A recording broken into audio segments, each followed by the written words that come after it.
Hey friends, it's now September, and I wanted to show you a little bit about the 9 vegetables that we're going to plant in our fall garden. I wanted to actually put some of them in the ground so that you could see how I do it, the manner I do it, and maybe some tips that I can share with you. Now, I know there might be some folks who are new to gardening, maybe haven't even planted from seeds before. So this might be new to you. For some, it'll be old hat, but I hope there may be some things that you can take from this. All right, so I do more of a traditional style of gardening in the fall. I have rows that are straight, 10 to 12 feet, and I plant basically in a straight line. But if you have a garden box or a planter, or even a kind of a square patch that you just want to spread your seed and sow them around kind of more randomly, that's also fine. Some of the same ideas that I give you will definitely be a guidance for you. So you have the seed packet. Right here I have some shard seeds, but the seed packet said basically plant these half an inch to a quarter inch deep and then about 6 inches apart. And then as they grow up, you can thin them from there. I know something from my fall gardening from the past that I'd like to share with you, and that is that as the sun it gets less in the fall, it loses its power, and the plants just don't grow quite as fast. They sometimes don't grow quite as big, but they're very healthy, and especially the leafy greens. You'll notice that they'll be a little smaller and they'll grow slower. So here's what you can do. You can plant your plants about half to 2/3 of the distance that the packet says. So for example, if it's 6 inches, maybe you want to plant 3 to 4 inches apart. That way you can get more plants that germinate and more volume than you might otherwise get versus the spring. So let's go to our soil. You notice here that I've mounded up my rows. I have about 8 inches, I think, if I go all the way down, I've mounded up soil. I just basically raked the soil from the rest of the garden into these rows. And what that does is that helps loosen the soil first and foremost, and it also gives the plant, especially root vegetables, a place to go down. And the roots of the green vegetables, it helps them to be able to settle in and hold on. Now, one thing about where you've taken the soil from, you want to go ahead and take leaves or mulch, wood chips, things like that, and cover this area. And what'll happen is between the rows, and what'll happen is that will then go ahead and compost, and you'll be able to move it around the garden later on and in next spring. All right, let's talk about the holes themselves. It's very easy when you do it in this method to make some holes that are the proper depth and the proper distance apart. So again, I'm going to go about a half an inch deep. Quarter inch to half an inch is what the seed packet says, or Swiss chard. Just press with your finger, and it should be easy, about that deep. And then I'm going to go 3 inches on this. And then another, say 3 inches. Doesn't have to be exact, because anytime you do this, you can always, if you get too many plants and too small an area, you can always thin and keep the healthiest plants as they come up. Thinning plants just means you take some of the young plants that are coming up and you just pull them out. You can actually use them on salads, which is kind of nice a lot of times. So I've got a group of holes there that I've planted, or that I've put out, I should say, and now I'm gonna plant. And these are the seeds, remember, that I put in water for about 24 hours, and they have a nice soft seed coat. And you just put 1 per hole. They're small, so sometimes you might get like 2 per hole.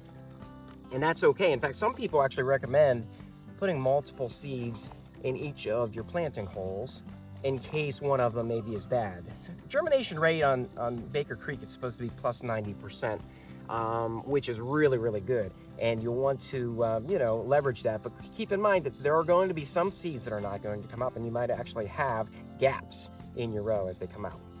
So, of course, I would finish the whole row of seeds here, but I'm going to just show you this on the Swiss chard. Let's go over to another row that I've planted that I have not covered yet of parsnips.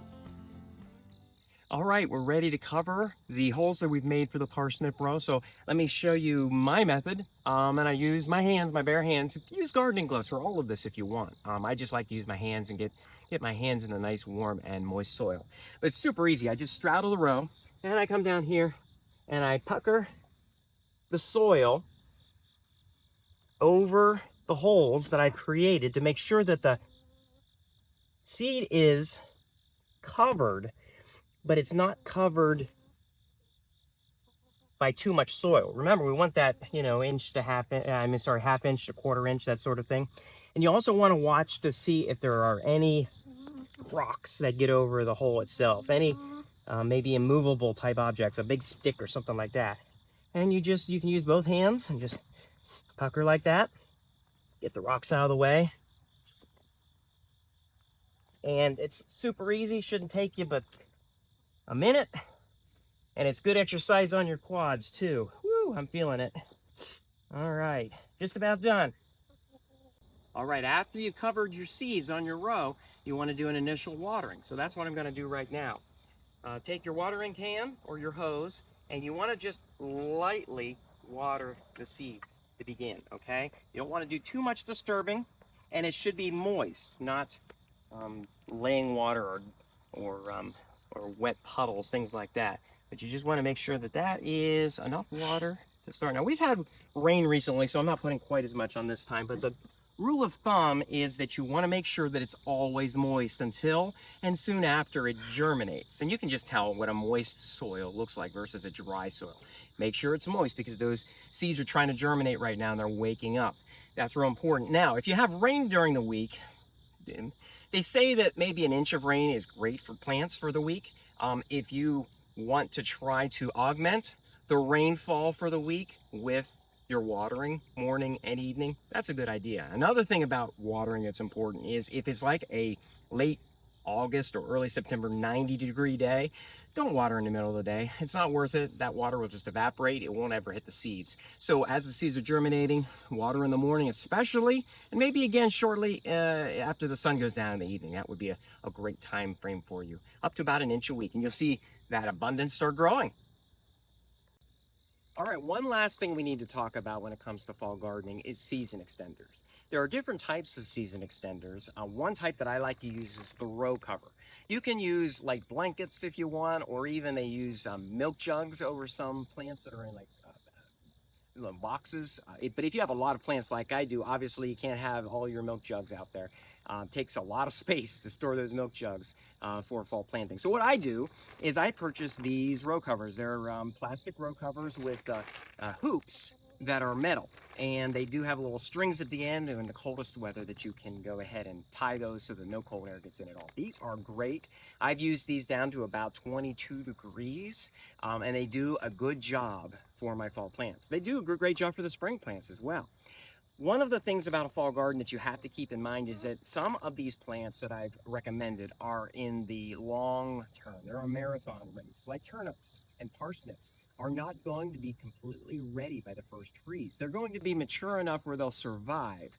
But you want to go ahead and harvest them even later in the season, even until the early spring of the next year, even into January and February of the next year.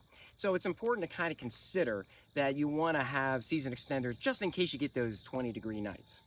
Okay, let me show you how to do this.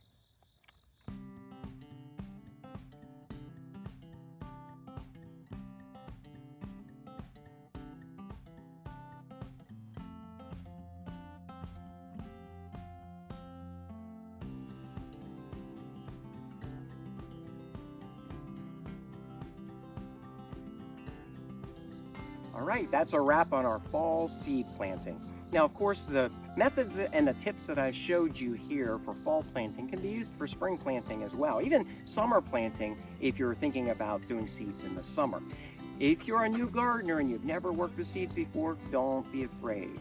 There are some real joys in planting with seeds. One of the benefits that you can find is that you immediately have a cost savings. Instead of taking and buying plants at the nursery for a couple of dollars, you can buy whole packs of seeds for a couple of dollars.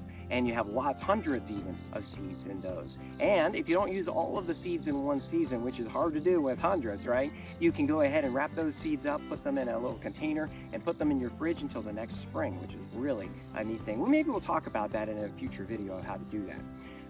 A second thing that you have a lot of control over with seeds is the quality of your seed. You know what you're getting. You can get heirloom seeds, you can get non-GMO seeds, things like that that are really important to some of us homesteaders. So I really recommend it. I really hope you enjoy it, and have a joyful day.